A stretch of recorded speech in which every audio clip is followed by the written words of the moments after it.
महायुतीत खालच्या स्तरावर समन्वय होणं फार महत्त्वाचं असतं। त्यांची मनं जुळवण्याच्या दृष्टीनं या समन्वय बैठकांचा फार उपयोग होतो।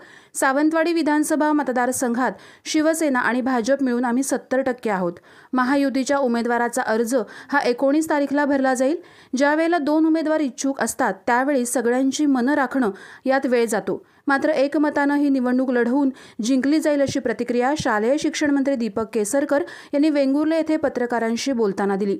भाजप, शिवसेना, राष्ट्रवादी, अजित पवार गट, मनसे, आरपीआय या महायुतीतील पक्षांच्या समन्वय बैठका संपूर्ण वेंगुर्ले तालुक्यातील पंचायत समिती गटनिहाय संपन्न झाल्या। यावेळी वेंगुर्ले शहराची महायुतीची समन्वय बैठक येथील सप्तसागर अपार्टमेंट येथे संपन्न झाली। यावेळी या बैठकीला उपस्थित शालेय शिक्षण मंत्री दीपक केसरकर पत्रकारांशी बोलत होते। प्रहार डिजिटलसाठी दाजी नाईक, वेंगुर्ले।